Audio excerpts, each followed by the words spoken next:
සාදු සාදු සාදු. ශ්‍රද්ධා සම්පන්න පින්වත්නි, ඔබ අපි හැම කෙනෙක්ම බුදුරජාණන් වහන්සේගේ ධර්මයේ ගැන විශාල විශ්වාසයකින් පැහැදීමකින් අපගේ පිළිසරණ අප විසින් ඇති කරගත යුතුයි කියන අදහස ඇතුව තමයි මේ ධර්ම ශ්‍රවණය ආදී කටයුතු වලට යොමු වෙන්නේ. බුදුරජාණන් වහන්සේ පෙන්වූ ධර්මයට අනුව ශ්‍රාවකයා විසින් කළ යුතු දේ අප හඳුනාගත යුතුයි. ශ්‍රාවකයා විසින්, ශ්‍රාවකයා කියලා කියන්නේ භාගතුන් වහන්සේගේ වචනේ අනුගමනය කරන කෙනා. ඒ වචනේ පිළිපදින කෙනා. ඒ ශ්‍රාවකයා විසින් වහවහ කළ යුතු දේ කුමක්ද? මුලින්ම කළ යුතු දේ කුමක්ද? පස්සට කල නොදා ඉක්මනින්ම කළ යුතු දේ කුමක්ද? භාගතුන් වහන්සේගේ වචනේ පිළිගත් කෙනා ශ්‍රද්ධාව තියෙන කෙනා නේද? භාගතුන් වහන්සේගේ වචනේ පිළි නොගත්තොත් එයාට ශ්‍රද්ධාව නැහැ. ඒතර ශ්‍රද්ධාව තියෙන, ඒ කියන්නේ භාගතුන් වහන්සේගේ වචනේ දරාගත් කෙනා, පිළිගත් කෙනා, එයා තමයි ශ්‍රාවකයා. ඒ ශ්‍රාවකයා මුලින්ම ඉක්මනින්ම කළ යුතු දේ තමයි සතර අපායට වැටෙන්න තියෙන ඉඩකඩ ආවරණය කර ගැනීම. ඒක තමයි භාගතුන් වහන්සේ පෙන්වා දෙන ධර්මයට අනුව නුවණැත්තා ප්‍රමාද නොකොට කළ යුතු දේ කුමක්ද? සතර අපායට වැටෙන්න තියෙන ඉඩකඩ ආවරණය කර ගැනීම. සතර අපායට වැටෙන්න තියෙන ඉඩකඩ ආවරණය කර නොගෙන මෙලොව පරලොව යහපත සලසා ගන්නට බෑ. මෙලොව පරලොව යහපත සලසා ගන්න අදක්ෂ කෙනා භාගතුන් වහන්සේගේ ධර්මයෙන් සැනසීමක්, එහෙම නැත්නම් විමුක්ති සිතක්, සිතෙහි විමුක්තියක් උපදව ගන්නට යාට බෑ. ඒක අපට තේරෙන්න ඕන. සතර අපායට වැටෙන්න තියෙන ඉඩකඩ සිතක තිබෙද්දී සිතක් තුළ විමුක්තියක් ඇති වෙන්නේ නැහැ. විමුක්තිය කියලා කියන්නේ නිදහස් බවක්, සිතේ නිදහසක්, නිවීමක්. ඉපදෙන්නේ නැහැ සතර අපායට වැටෙන්න තියෙන ඉඩකඩ සිතක් තුළ තියෙද්දී. ඒක ඔබට තේරෙනවද? විමුක්තිය කියලා කියන්නේ නිදහස්. කෙලෙස් වලින් නිදහස් වී ලබන පහසුවටයි විමුක්තිය කියලා කියන්නේ. කෙලෙස් කියන්නේ රාගය, ద్వේෂය, මෝහය, ඊර්ෂියාව වගේ දේවල්. ඒවා සිතක තියෙන තාක් සිතට නිදහසක් නැහැ. ඒතර ඒවා අපි හිතමු යටපත් වුණා කියලා.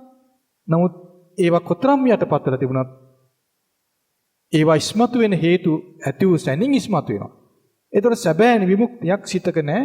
කෙලෙස් බැහැර නොවි තියෙන තාක්. ඒකයි භාගතුන් වහන්සේ පෙන්වා දෙන්නේ. ඇතැම් අය පළවෙනි ධානය උපදව ගන්නවා. ඒ ධානය බලවත් කර ගන්නවා.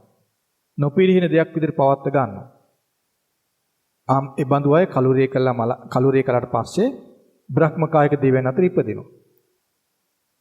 ඒ බ්‍රහ්මකායක දෙවියන්ගේ ආවිෂ කල්පයක්.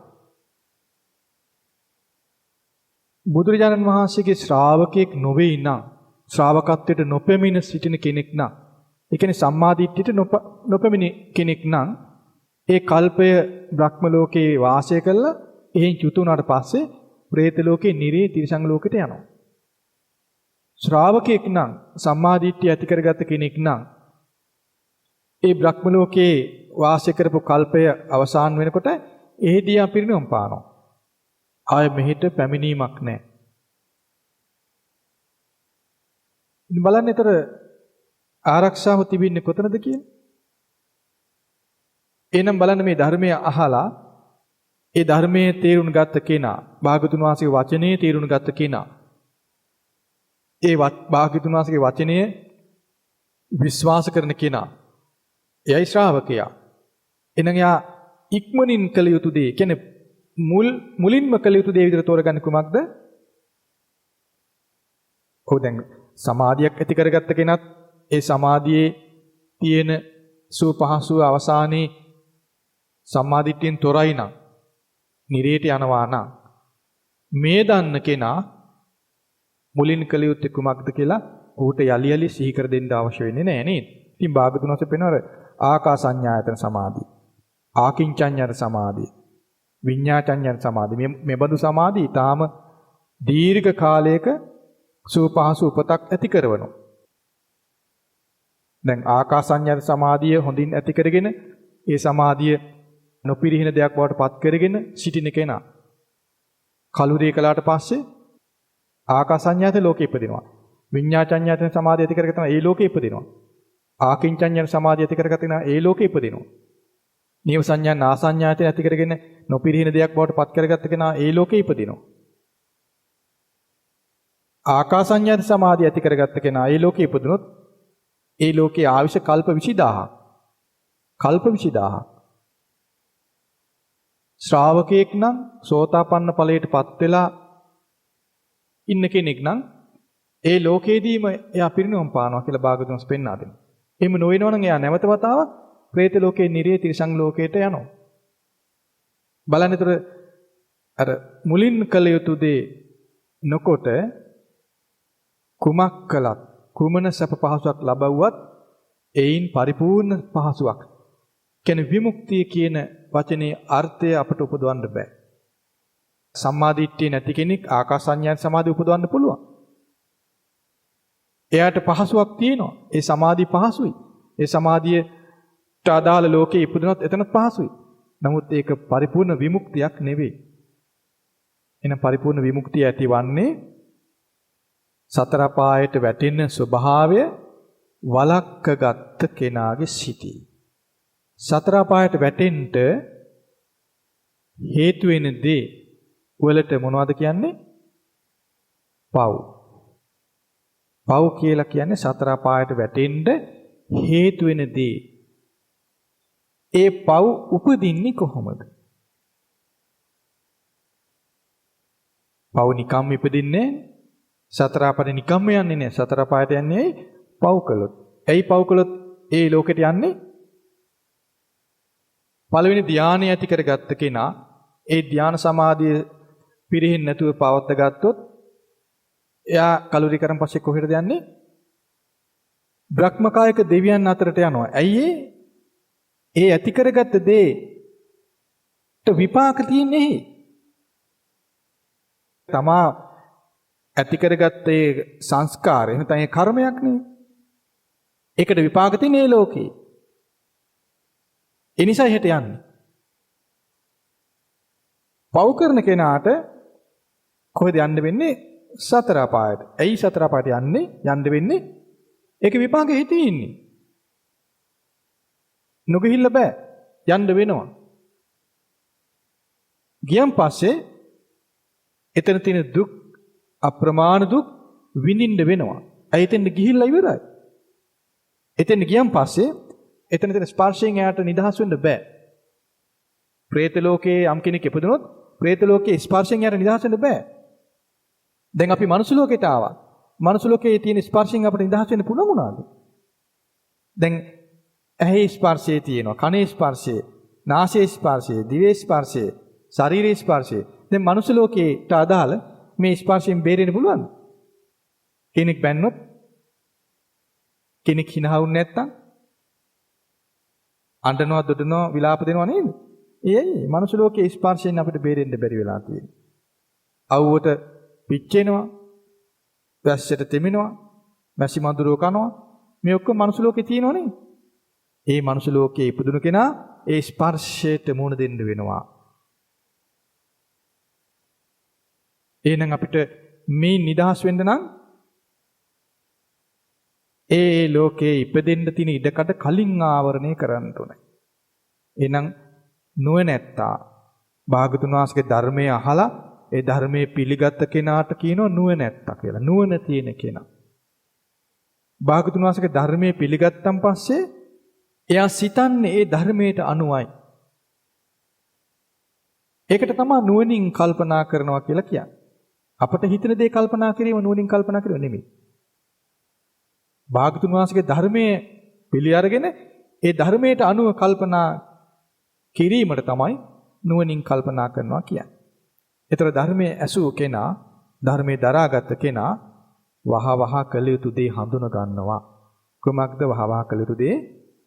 අපායට වැටෙන ඉඩකඩ ආවරණය කර ගැනීම. එතකොට බොහෝ දෙනා මේ අපාය ඉපදෙන්න හේතු වෙන දේවල්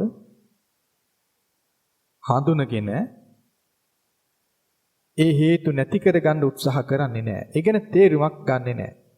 ඉතින් ඒ නිසා අපි ධර්මය අහලා ධර්මයෙන් පිහිට පිළිසරණ ලබන්නට ආස කරන අය විදිහට. දැන් මේ කොයි කවුරුත් බුදුරජාණන් වහන්සේගේ ධර්මයෙන් පිළිසරණක් ලබන්නට ආසයි. දැන් ඔබ ධර්මයෙන් පිළිසරණක් ලබන්නට ආසයිනේ. ධර්මයෙන් පිළිසරණක් ලබන්නද ඔබ ආසා සමාධිය ඇති කරගන්නද? දැන් සමහරු අඬනවා අනේ මට සමාධිය නැහැ කියලා. සමහරු ශෝක කරනවා. සමාධිය නැහැනේ. සමහරු සමාධියක් පොඩ්ඩක් තිබුණා දැන් ඒක නැහැ කියලාත් අඬන කට්ටිය ඉන්නවා.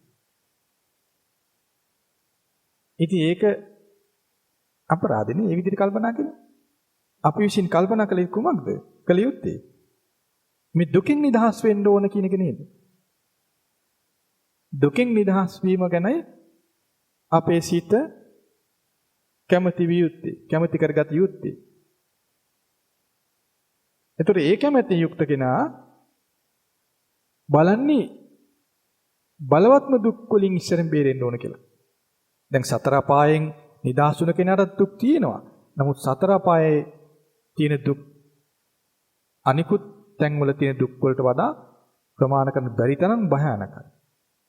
ඒ නිසා ඒකයි භාගතුන් වහන්සේ පෙන්වා දෙන සෝතාපන්න වෙච්ච කෙනා හිමාලේ කන්ද වගේ දුක් ගොඩක් අවසන් කරපු කෙනෙක්. එයාට ගෙවන්න තියෙන්නේ පුංචි ගල් කැට 7ක් වගේ දුක් ස්වල්පයයි කියලා භාගතුන් පෙන්වා දෙනවා.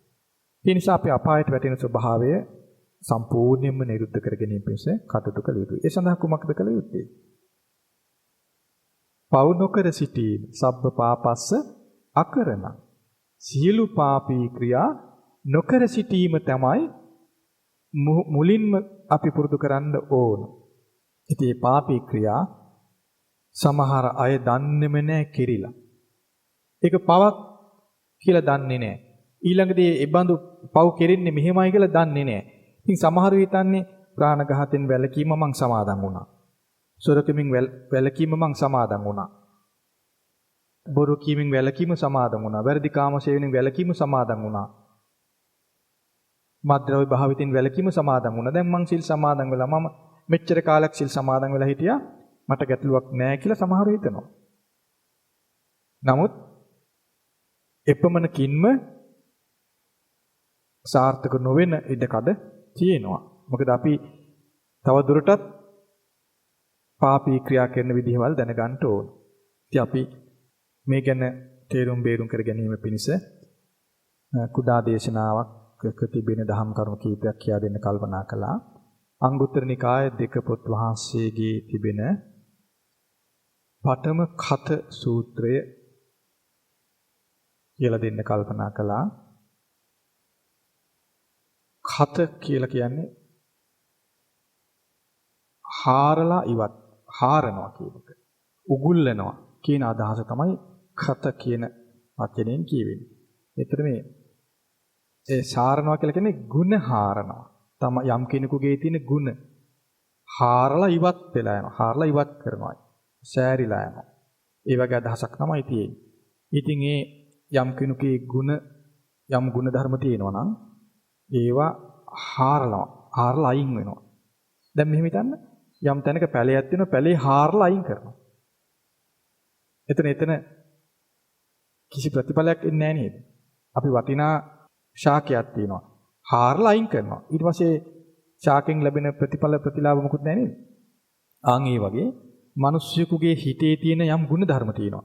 ඒ ಗುಣධර්ම හාරලා අයින් කරනවා. දැන් පැලයක් වෙන කපලා අයින් කරනවා. කපලා අයින් කිරීමයි හාරලා අයින් කිරීමයි එකක්ද දෙකක්ද? කපලා අයින් කරොත් ඒක ආයෙ ලියලන්න පුළුවන් නේ. මුලක් හරි තිබොත් ඒ මුලින් පැලවෙන්න පුළුවන් නේ. හාරලා අයින් කරපුවා ආයෙ පැලවෙන්නේ නැහැ. බලන්න මේ වචන වල අර්ථය. ඉතින් ඒ නිසා භාගතුන්ස පෙන්වා දෙනවා යම් කෙනෙකුගේ ಗುಣධර්ම හාරලා අයින් කරා වගේ මුළුමනින්ම විනාශ වෙලා යන්න පුළුවන් දේවල් තියෙනවා. දැන් ගහක් මුළුත් එක්ක හාරලා අයින් කරන් පස්සේ ඒ ගහ ආයෙ හටගන්නේ නේද? ඒ වගේ කෙනෙකුගේ තියෙන යම් ಗುಣධර්ම හාරලා අයින් වෙලා උගුලලා දානවා. ඒතර යාට ඒ ಗುಣධර්ම නැහිමි වෙනවා. ඒ ಗುಣධර්ම අහිමුණන් පස්සේ මොකද වෙන්නේ? ඒ ಗುಣධර්ම නිසා ඉපදුන යම් යහපත් ප්‍රතිලාභ තියෙනවා නම් ඒවා සියල්ල යාට නැති වෙලා යනවා. ඒතර ඒක කොයි වගේ අනතුරක්ද? අපිට හිතා ගන්න බෑනේ. එහෙනම් මේ විදිහට මේ වචනවල අර්ථය තේරුම් ගන්න. ගහක් කපලා අයින් කරනවට වඩා ගහ උගුලලා අයින් කිරීම භයානකයි. ඒ වගේ ಗುಣධර්ම සිතින් මුළු මොනින්ම උගුල්ලලා අයින් වුණොත් ජලි හට ගැනීමක් නැහැ.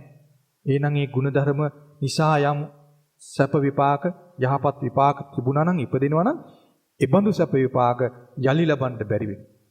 එහෙනම් තේරුම් ගන්න මේ ಗುಣධර්ම සාරලා උගුලලා දැමීම ඒ සඳහා වන කටයුතු කිරීම ඊටාම භයානකයි.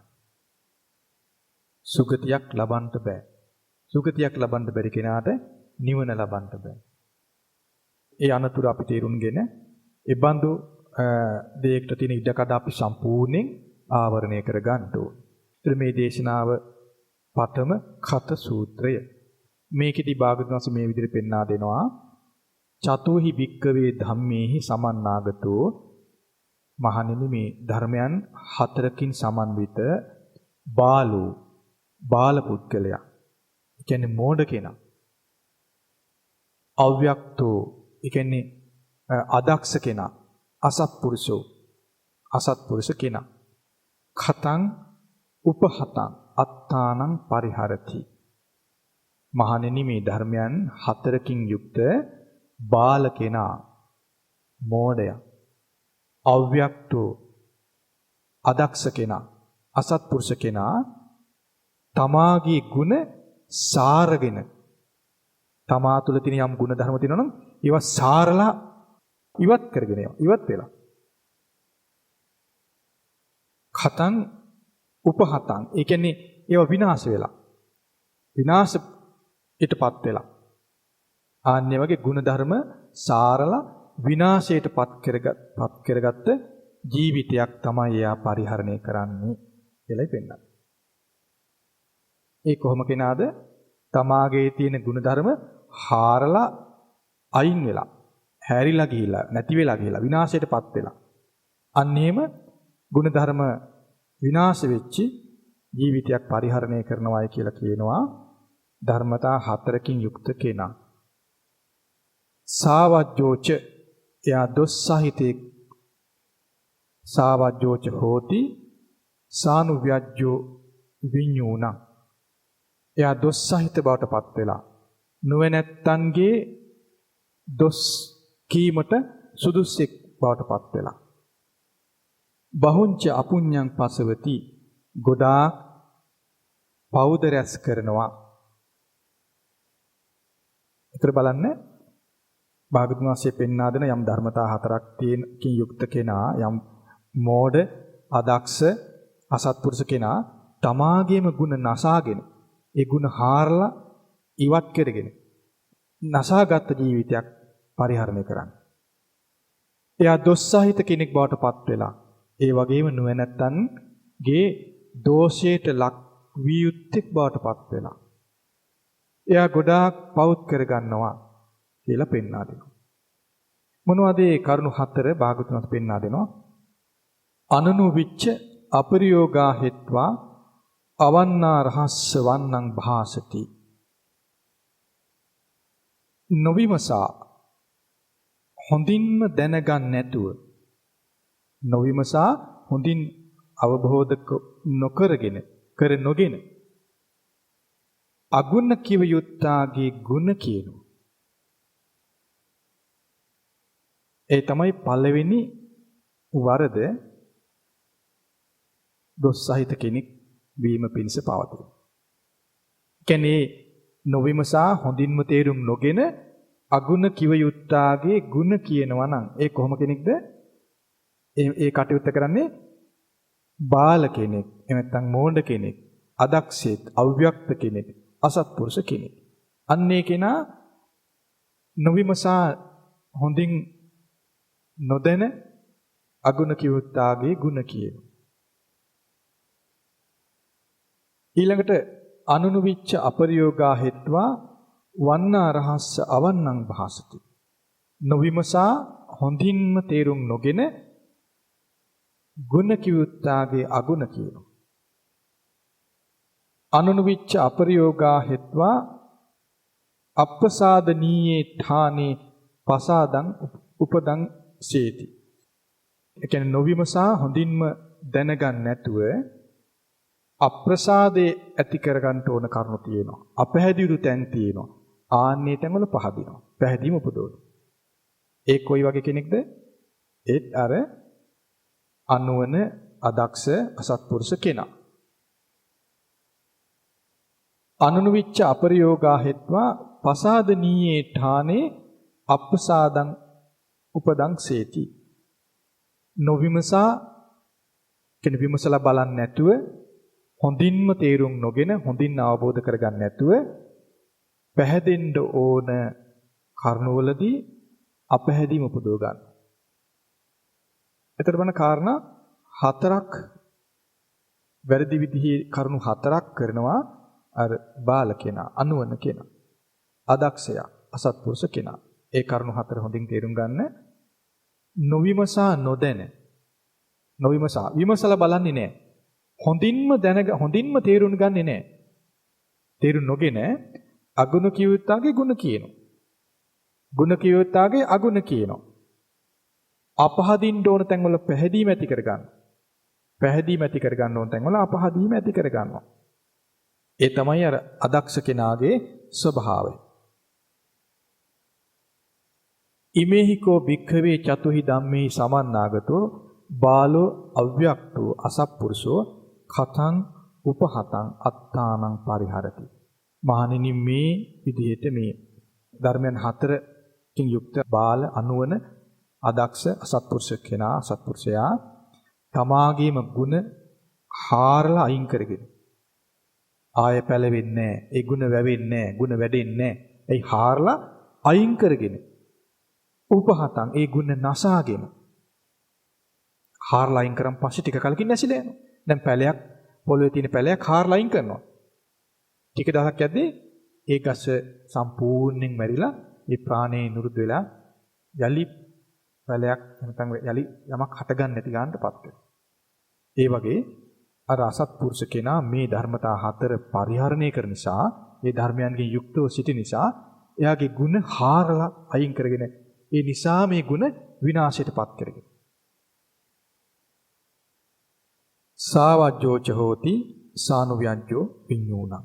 එයා දොස් සහිතෙක් බවටපත් වෙලා නුවණැත්තන්ගේ අපහැදීමට නැත්නම් එයාගේ දොස් කියන කෙනෙක් බවට එයාපත් වෙනවා. නුවණැත්ත එයාට දොස් කියන කෙනෙක් බවටපත් වෙනවා.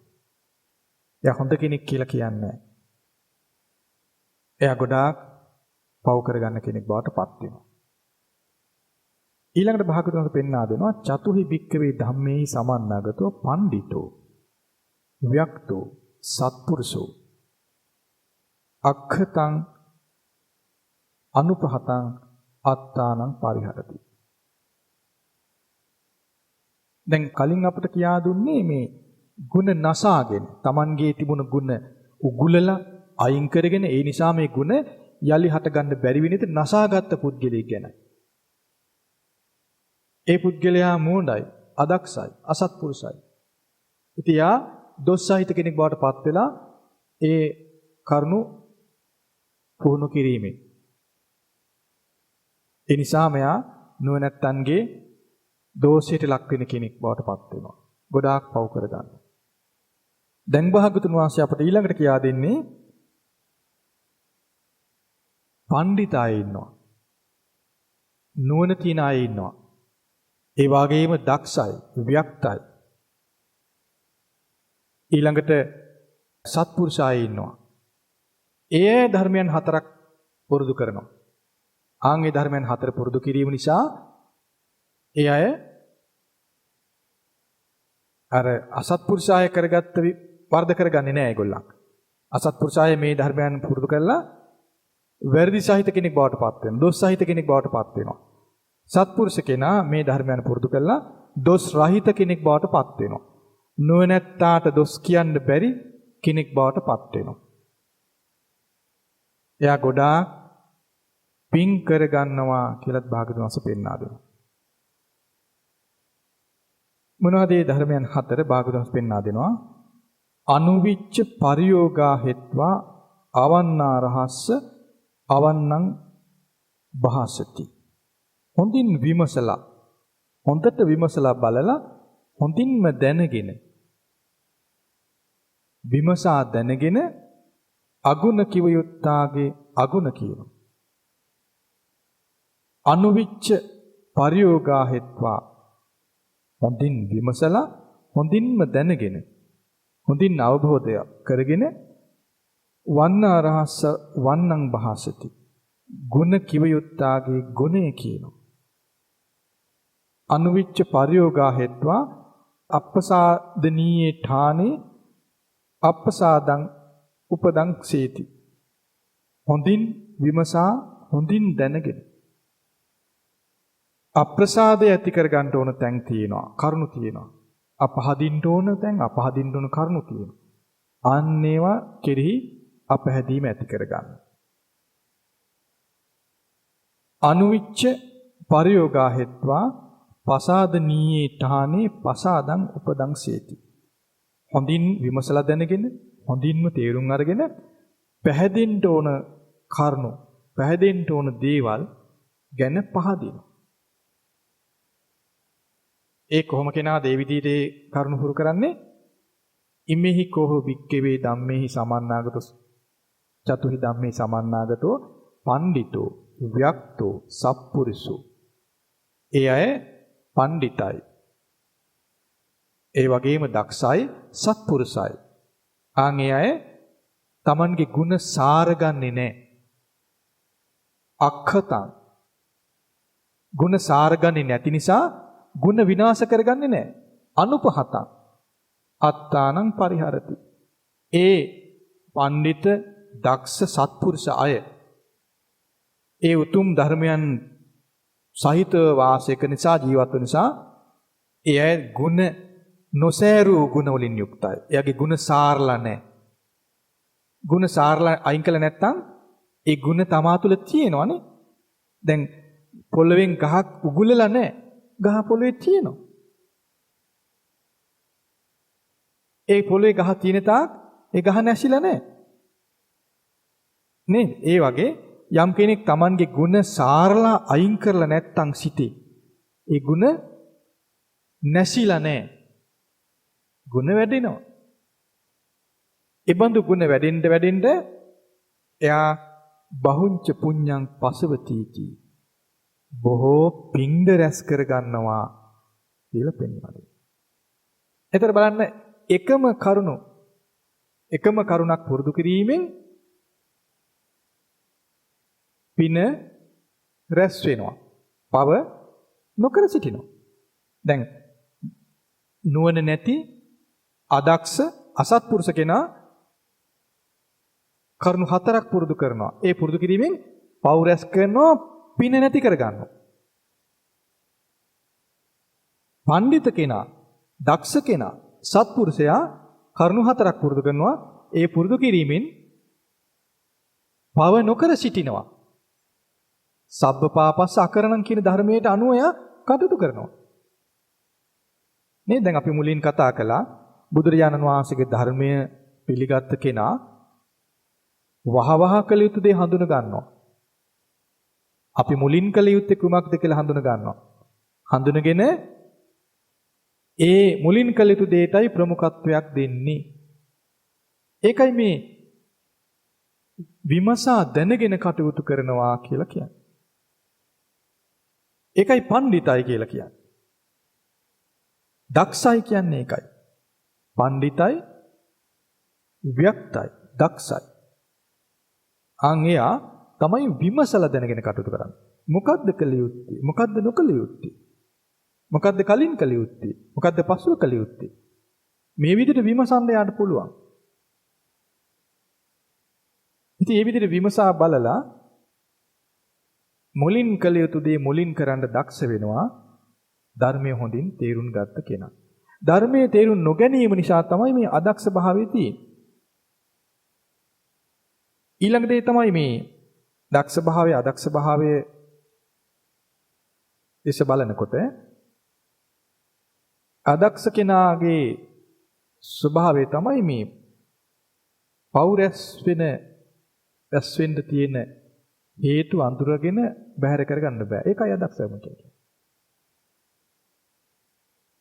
පින රැස් වෙන්න හේතු වෙන දේවල් අඳුනගෙන ඒ දේ පුරුදු කරන්න බෑ. අදක්ෂයි. දක්ෂයා පෞරස් වෙන දින හේතු අඳුර ගන්නවා. අඳුරගෙන ඒක බැහැර කරනවා. පින රැස් වෙන්න තියෙන දේවල් කරගෙන යනවා. දැන් බලන්න එකම කරුණ පුරුදු කරන් තියෙන්නේ. පව අතහැරිනවා පින රැස් වෙනවා. ඉතින් මේ විදිහට කටයුතු කරනකොට ශාසන ප්‍රතිලාභ අහිමි වෙලා යයිද? නෑ නේද? දක්ෂ කෙනා, පඬිත කෙනා ශාසනයෙන් ලබන්න පුළුවන් අග්‍රම ප්‍රතිලාභ ලබන්න වාසනාවන්තෙක් වෙනවා මේ ධර්මයන් හොඳින් තේරුම් ගත්තොත්. එතකොට භාගතුන් වහන්සේ පෙන්වන්නේ අසත්පුරුෂ කෙනා, බාල කෙනා, අදක්ෂ කෙනා එයා පුරුදු කරන ධර්මයන්ගෙන් මොකද වෙන්නේ? දොස්සහිත කෙනෙක් බවට පත් වෙනවා. මොකද්ද එයා පුරුදු කරන්නේ? නොවිමසා නොදැන කටයුතු කිරීම. විමසලා බලන්නේ නැහැ. හොඳින් තේරුම් ගන්නේ නැහැ. අගුණ කියන කෙනාගේ ගුණය කියනවා. එයා හොඳ කෙනෙක් කියලා කියනවා. එයාගේ ගුණ නැති ගුණ කියනවා. අගුණයි කියන්න ඕන. මම මේ ඔයගොල්ලන්ට අගුණ කියන්නේ කියලා නෙමෙයි කියන්නේ. හැබැයි ඒක වරදව ගන්න එපා. අගුණ කියන්න එපා කාගේවත්. සුදුසු වෙලාවට යමක් කියන්න කීම විතරයි තියෙන්නේ. නිකන් අගුණ කියන්නේ කියලා නෙවෙයි මේ කියන්නේ වරදවල ගන්න එපා. ගුණ කියන කෙනාගේ ගුණ කියන්නේ සුදුසු වෙලාවටයි. හැම වෙලාවෙම ගුණ කියන්නේ නැහැ. එහෙම නෑ. සුදුසු වෙලාවට කියන්නේ. ඒක අපි තේරුම් ගන්න කොයි වෙලාවද කියන්නේ. ඉතින් අපි තේරුම් ගත යුත්තේ යම්කුගේ ගුණේද අගුණේද තියෙන්නේ කියලා අපි තේරුම් ගන්න ඕන. තේරුම් ගන්න නම් විමසා බැලීමේ නුවණක් අපිට තියෙන්න ඕන. අදක්ෂ කෙනා විමසීමක් නැහැ කට දෙනෙක් කියලා. එතන තව කෙනෙක් කියනවා ඇත්තද කියලා එයා එක දෙක කරලා කියනවා. ඒක අදක්ෂ කෙනා. යම් කෙනෙක් කියනවා අහවල් කෙනා මෙහෙමනේ කියලා කියනවා. කිව්වහම අදක්ෂයා මොකද කරන්නේ? ඇත්තද කියලා ඒ කිව්ව එක දෙගුණ තෙගුණ කරලා එයා තව කෙනෙකුට කියනවා. එතන අපිට එහෙම තව කෙනෙක් යම් කියන දේවල් අපට ඇහෙන්න පුළුවන් නේ. එතන අපි අදක්ෂ වුණා. අපි ඒක දෙගුණ තෙගුණ කරලා අපි කියනවා.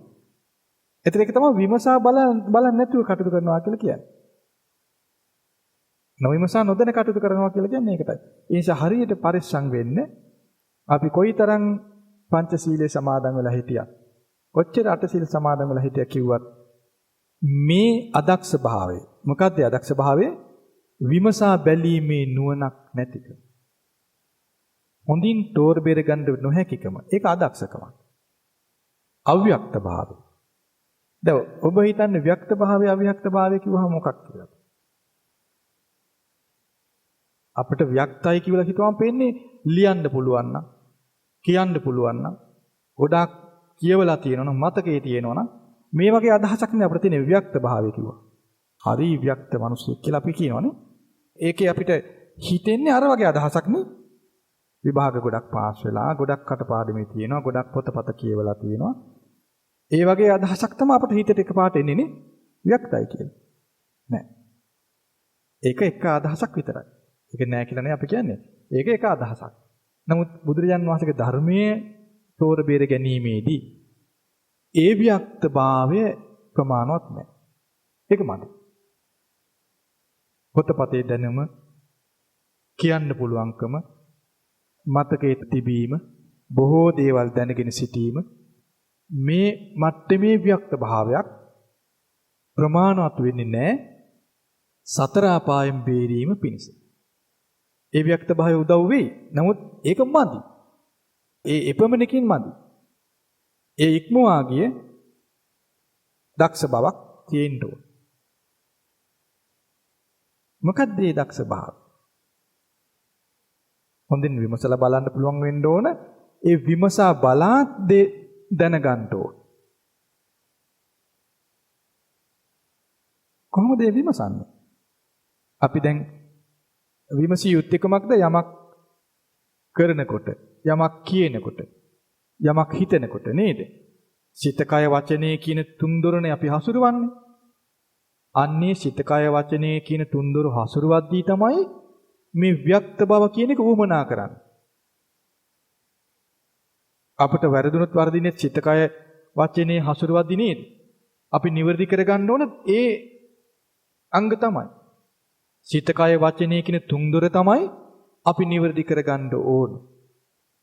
ඒකටයි ව්‍යක්ත භාවය ඕන.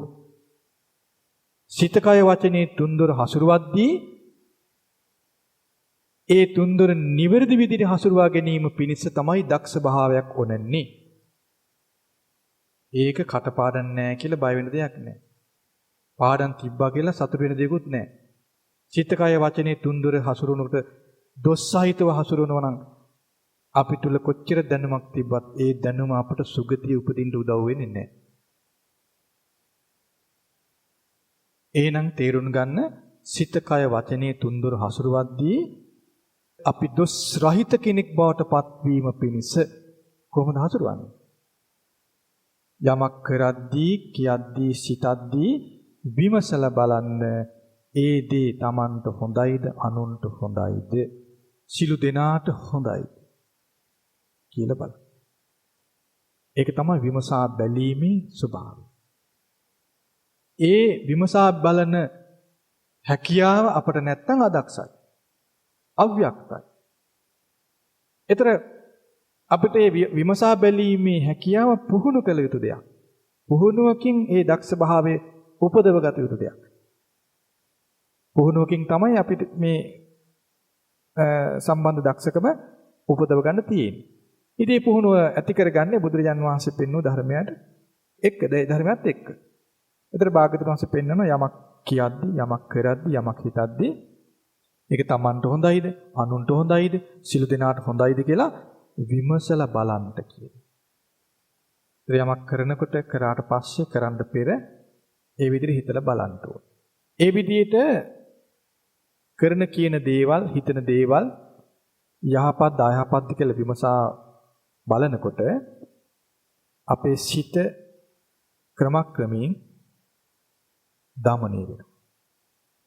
අයහපත් දේවල් වලට අකමැත්ත වෙනවා, යහපත් දේවල් කරන්න කැමති වෙනවා.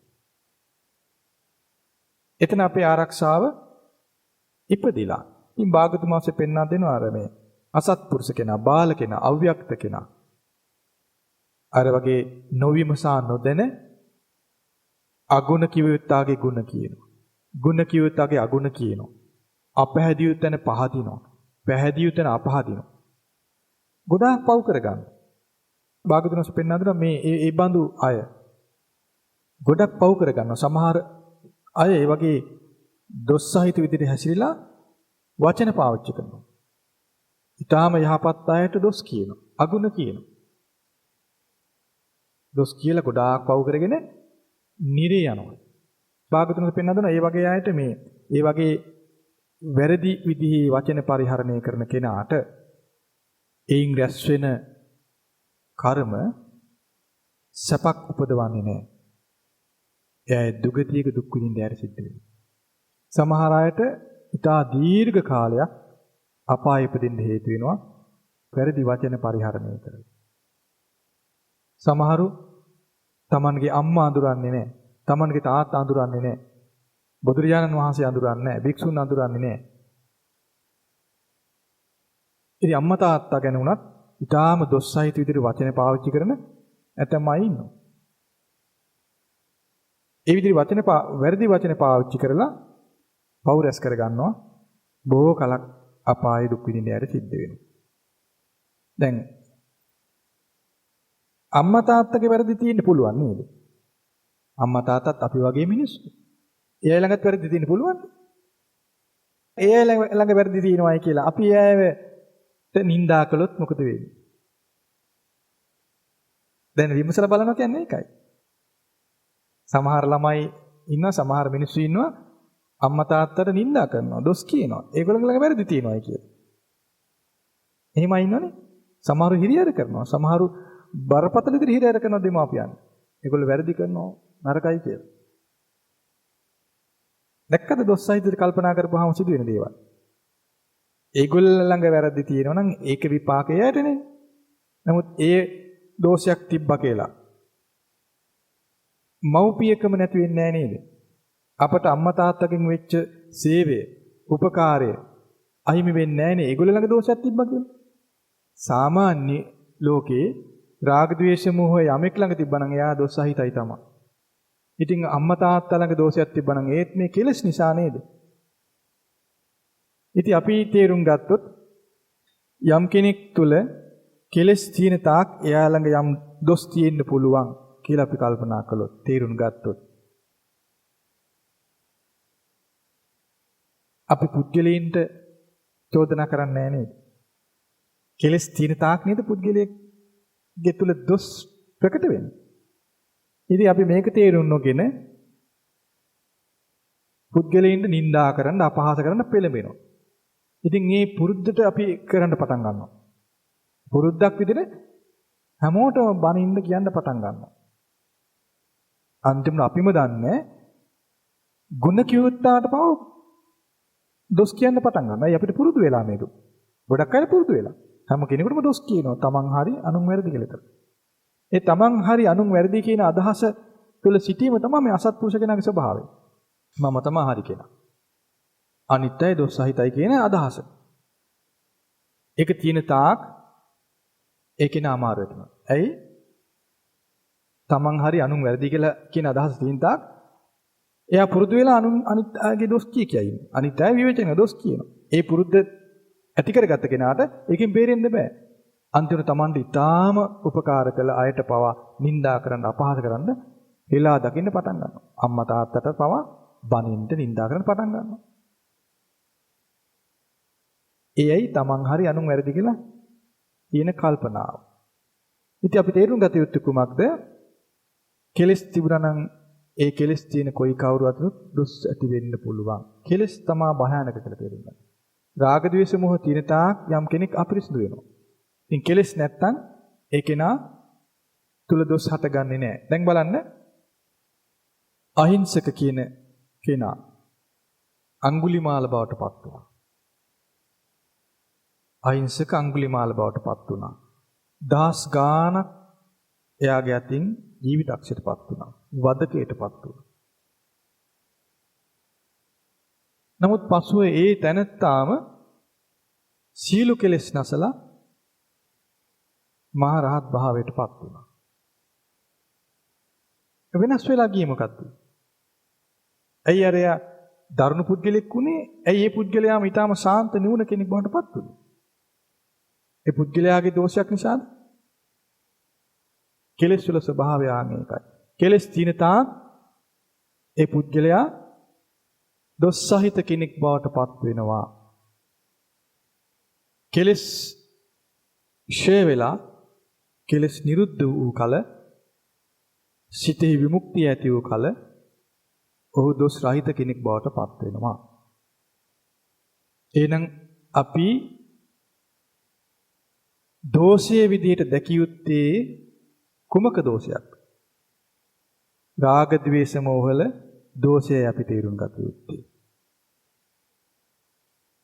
කා තුල තියෙනද? තමා තුල තියෙන. නැත්තම් එතනත් වරද්ද ගන්නවා.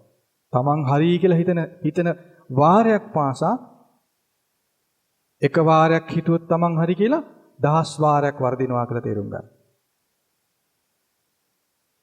අපි තේරුම් ගත යුත්තේ රාග ద్వේෂ මෝහවල ආදීනවය. ඒ තමා දෙසට යොමු වෙලා තමා තුලමයි. යම් තැනක රාගය තියෙනවා නම් එතන තමාටත් හිත පිණිස පවතින්නේ අනුන්ටත් හිත පිණිස පවතින්නේ. යම් තැනක ද්වේෂය තියෙනවා නම් එතන තමාට හිත පිණිස නැහැ අනුන්ට හිත පිණිස පවතින්නේ. යම් තැනක මෝහය තියෙනවා නම් එතන තමාටත් අනුන්ටත් හිත පිණිස පවතින්නේ. ඒ නිසා මේ රාග ද්වේෂ මොහොල ස්වභාවය තේරුම් ගනිමින් තමන් තුළ මේ රාග ද්වේෂ මොහ තියෙනවා නේද කියලා අඳුර ගන්න උත්සාහ කරනවා. තමන් තුළ කෙලෙස් තියෙනවා නේද කියලා අඳුර ගන්න. තමන් තුළ කෙලෙස් තියෙනවා නම් අපි කලින්ම තේරුම් ගන්න ඕනේ කෙලෙස් නරකයි කියලා. කලින්ම තේරුම් ගන්න කෙලෙස් කියන්නේ භයානක දෙයක්. කෙලෙස් කියන්නේ දොස් සහිත දෙයක්. කෙලෙස් කියලා කියන්නේ නරක දෙයක්, නපුරු දෙයක්. මනුෂ්‍යයාගේ සිත විනාශ කරන, මනුෂ්‍යයාගේ සිත ඊටාම දුක් සහිත ඉරණමකට ගොදුරු කරන භයානක දෙයක් කෙලෙස් කියලා කියන්නේ. මොනවද ඒ රාග ද්වේෂ මොහ ඊර්ෂ්‍යාව ආදී දේවල්. මුලින් ඒ කෙලෙස් වල ස්වභාවය හොඳට තේරුම් ගන්න. කෙලෙස් කියන්නේ නරක දෙයක් කියලාම තේරුම් ගන්න. එimhe තේරුම් ගන්නේ භාගතුන් වහන්සේගේ ධර්මය අහන පිළිපදින කෙනා. මොකද කෙලෙස් ගැන කියා දුන්නේ භාගතුන් වහන්සේනේ, වෙන කෙනෙක් නෙවෙයිනේ. බුදුරජාණන් වහන්සේ හැරුණු විට මේ ලෝකයේ වෙනත් කිසිම කෙනෙක් මේ රාග ද්වේෂ මොහ වල ස්වභාවයක් කියලා දීලා නැහැ. ඒව නරක දේවල්, කෙලෙස් එහෙම හිත කිලිටි කරන දේවල් කියලා වෙන කෙනෙක් කියලා නැහැ. ඉතින් අපි රාග ද්වේෂ මොහ කියලා කියන්නේ හිත කිලිටි කරන, හිත විනාශ කරන, හිත දුක් සහිත උපතක් ඇති කරන විදිහට හිත සකස් කරන දෙයක් කියලා අප පිළිගත්තොත් පිළිගන්නේ, තේරුම් ගත්තොත් තේරුම් ගන්නේ බුදුරජාණන් වහන්සේගේ ධර්මය අහලා තේරුම් ගත්තොත්. ඒ විදිහට රාග ද්වේෂ මොහ ගැන තේරුම් ගන්න, රාග ද්වේෂ මොහ ගැන තේරුම් අරගෙන ඊළඟට තේරුම් ගන්න ඒ රාග ද්වේෂ මොහ දුරු නොකළා නම් තමන් ඒ දුරු නොකළ රාග ද්වේෂ මොහ තමන් තුල තියෙනවා කියලා තේරුම් ගන්න. දුරු නොකළා නම් තේින්න ඕන නේද? ඒ විදිහට තේරුම් ගන්න. ඒතර ඔබ නින්දා කළොත් නින්දා කරන්නේ කුමකටද? රාග ද්වේෂ මොහ වලට. ඔබ ගරහා කළොත් ගරහා කරන්නේ කෙලෙස් වලට. අපහාස කළොත් අපහාස කරන්නේ කෙලෙස් වලට. කා තුල තියෙන? තමන් තුල තියෙන. එහෙම නැත්නම් තමන් තුල කෙලෙස් තියෙනවා අඳුරන්නේ අනුන්ගේ කෙලෙස් වලට ගරහන්න පටන් ගන්න. එතකොටත් වර්ධිනවා. දැන් අඟුලිමාල ගැන කෝපයෙන් හිටපු කට්ටිය අඟුලිමාල අරහතට පත් වුණන් පස්සෙත් ඒ කෝපයෙම හිටියනේ. ඒතර එයාට මොකද වෙන්නේ? නොවිමසා නොදැන ගුණ කිව යුත්තාගේ අගුණ කියන අය බවට පත් වෙනවනේ. බලන්න මේ හරි ධර්මයක් ධර්මයේ නිවැරදිව නිසි කලට නොපීඨා ගන්න කෙනා යම් දවසක වරද්දගෙන ඉන්න භයානකයි. අඟුලිමාල මුලින් නරක දේ කළා. ਉਹ දරුණුයි, නපුරුයි, ඡණ්ඩයි. අනික් සත්වීන් ගැන හිතානුකම්පාවෙන් වාසය කළේ නැහැ. ලේ තැවරුණු අතින් වාසය කළා. දඩු මුමුරු අවියායද පරිහරණය කළා. මිනිසුන් සතුන් ඝාතනය කළා. ඒ කුමක් කළත් ඔහු ගැන හිත අපහදව ගැනීම අපට හිත පිංස නොපවතින බව අප තේරුම් ගත යුතුයි. එදා අඟුලිමාල ගැන හිත අපහදව ගත්ත අය නොවිමසා නොදැන ඒ විමසීමේ නුවණ නැතුව කටයුතු කළාය. විමසා බැලීමේ නුවණ, විමසා දැනගැනීමේ නුවණ ඒ දක්ෂ භාවයේ උපදවා නොගත්තා. එහෙනම් විමසා බැලීමේ නුවණ උපදවා නොගෙන අපි කොතරම් ධර්මයේ ඉගෙන ගත්තත්, කොතරම් අපි ධර්මයේ පුරුදු කරන්න වෑයම් කළත් වැඩක් වෙන්නේ නැහැ නේද? රණ පිරිසුදු කරන ශිල්ප ශාස්ත්‍රය ඉගෙන නොගත්ත කෙනාට මේ ලෝකයේ තියෙන රන් කඳු ටික ඔක්කොම ලැබෙනවා. රත්තරන් පස් එක්කනේ තියෙන්නේ. ඒ රත්තරන් මොහ වෙච්ච පස් කඳු ටික ඔක්කොම කෙනෙකුට හම්බ වෙනවා. හැබැයි ආ රණ පිරිසුදු කරන ශිල්පේ දන්නේ. මොකද වෙන්නේ? අනර්ථයක් මිසක අර්ථයක් යට නැහැ නේද? ඒ වගේ බුදුරජාණන් වහන්සේ වදාළ ධර්මයේ සියල්ල මතකයේ තියාගෙන ඉන්නවා යම් කෙනෙක්. කතා කරන්න මතක තියාගන්න ඔක්කොම පුළුවන්. නමුත් මේ ධර්මයේ මුල් කරගෙන තමාගේ සිත පිරිසුදු කරගැනීමේ දක්ෂ බව නැහැ. ඒ මතක තියෙන ධර්මයෙන් අර්ථයක් උඩට තියෙනවා. අර්ථයක්. සාමාන්‍ය විවහාර භාෂාවේ තියෙන්නේ බෝරු අපිට හකුරු පැටවට වැඩක් නැහැ කියලා තියෙනවා. ඒ වගේ ඇයි යාට ඒක තෝරගන්න බෑ මම මගේ පිටේ තියෙන මිහිරි ආහාර කියලාට තේරෙන්නේ නැහැ. එයා කරන්නේ ඒක උස්සගෙන යනවා. එයාට වැඩක් නෑ. ඒ වගේ අපිට මේ ධර්මයෙන් පිළිසරණක් ලබන්න පුළුවන් මේ විමසා බැලීමේ නුවණ නැත්තම් අපි පොත් කඳු ගණන් කියවත් වැඩක් නෑ. අපේ කබඩවල පොත් කඳු ගහගෙන ඉන්නවා. වැඩක් නෑ. අර්ථයක් උපදවන්න බෑ. එහෙනම් අපි මුලින් තේරුම් ගත යුතු දේ තමයි අපේ සිත විනාශ කරන්නේ කෙලෙස්. රාග ద్వේෂ මෝහ. එහෙනම් අපගේ සිත තුළම තියෙන රාග ద్వේෂ මෝහ ගැන අකමැත්තක් අප්පිරියාවක් උපදව ගන්න විදිහට තේරුම් ගන්න ඕනේ. එයාට කවදාවත් කොතනකවත් වරදින්නේ. ඒ විදිහට තෝරගත්ත අය අඟුලිමාල මිනිමරද්දිත් ඔහුට ගැරහුවේ නැහැ. ඔහු රහත් වුණාන් පස්සෙත් ඔහුට ගැරහුවේ නැහැ. ඇයි ඒ නුවණ තිබුණු කෙනා අඟුලිමාල දාමරිකෙක් විදිහට ඉඳද්දී ඔහු ගැරහුවේ කෙලෙස් වලට. කෙලෙස් නිසා කෙනෙක් අයහපත ඇති කර ගන්නවා කියන අදහසයි තියෙන්නේ. ඒතරේ පුද්ගලයා ගැන ඔහුට තරහක් දීපදෙන්නේ නැහැ. මොකක්ද දෙන්නේ? අනුකම්පාව. බුදුරජාණන් වහන්සේ පෙන්වා දෙනවා මේ නිරේ යමෙකුට ඉපදෙන්න සිදු වෙනවා කියන එක කුමන ධර්මයක්ද? යම් කෙනෙක් නිරේ ඉපදෙනවා කියලා යමෙකුට තේරුම් ගත්තොත් ඒ තේරුම් ගන්න කෙනා තුළ කුමක්ද උපදින ධර්මය? සංවේගය. සංවේගය උපදින. නිවැරදිව තේරුම් ගත්තොත් යමෙක් නිරේ ඉපදිනවා කියලා තේරුනොත් ඒ නිරේ ඉපදුනා, නිරේ ඉපදෙන්න වෙනවා, නිරේ ඉපදෙයි කියලා හිතුනොත් එයා කෙන උපදින්න ඕන සංවේගය. ඒ සිද්ධිය ගැන සංවේගයක් ඉපදෙයි. සංවේගයත් සමග උපදින්නේ කොහොමද? ඒ පුද්ගලයාගේ අනුකම්පාව, කරුණාව, මෛත්‍රිය. ඒවා කුසල කුසල. කුසල. දැක්කද ධර්මයේ පිහිටීම කියන්නේ කොහොමද? ධර්මයේ නොපිහිටි කෙනාට යම් කෙනෙක් දැන් ධර්මයේ පිහිටි කෙනාට යම් කෙනෙක් නිරේ ඉපදෙයි කියලා හිතෙන්නේ ඇයි? එයා තුළ ඡණ්ඩ ගති, අධර්මානුකූල පැවතුම් දකින්නකොට හිතෙන අනේ මෙයා අපායිතදී කියලා හිතෙන්න පුළුවන් නේ. ධර්මයක් නැති කෙනෙක් තව කෙනෙක්ගේ ඡණ්ඩ ගති දකිනවා, අධර්මානුකූල ගති දකිනවා. එතකොට මොකද වෙන්නේ? එතකොට මොකද වෙන්නේ? ධර්මයේ පිහිට කෙනාට මොකද වෙන්නේ? සංවේගයක් ඇති වෙනවා. අනේ මෙයා පව් කරගෙන අපාය යයි වද්ද. ධර්මේ නැති කෙනා තුල මොකද ඉපදෙන්නේ? තරහ ඉපදිනවනේ. අන්න අරයා මෙහෙම කළා. මෙහෙම කළා, අරහෙම කළා කියලා එනවනේ. හිතනව නේද? එතන මොකද ඉපදෙන්නේ? කරුණාවයි කියලාද? තරහ, වෛරය, ක්‍රෝධය, ඊර්ෂියාව වගේදී ඉපදිනවා. දැකලා ධර්මයේ පිහිටීමයි නොපිහිටීමයි දෙක නිසා දෙපැත්තකට හිත යන හැටි. ඒතර අනුන්ට දොස් කියා ඉන්න අයට මොකද වෙන්නේ? දැන් අනුන්ට දොස් කීමේ ඉඩ කඩක් ධර්මයේ තුල කොතනවත් තියෙනවද? ඉඩ කඩක් නැහැ. ධර්මයේ තුල පිහිටි කෙනාට අනුන්ට දොස් කියා ඉන්න වෙලාවක් නැහැ. වෙලාවකුත් නැහැ, එයාට උවමනාවක් නැහැ. ඒව දෙයක් ඉපදෙන්නේ නැහැ. ඒකයි ධර්මය කියලා කියන්නේ. ඒ ස්වභාවයෙන් නිරුද්ධ වෙලා ඉවරයි. අනුන්ට දොස් කියන, අනුන්ට නිඳා කරන ස්වභාවය තිබුණොත් එයා හොඳ නරක කියලා තෝරන්න බෑ එයාට.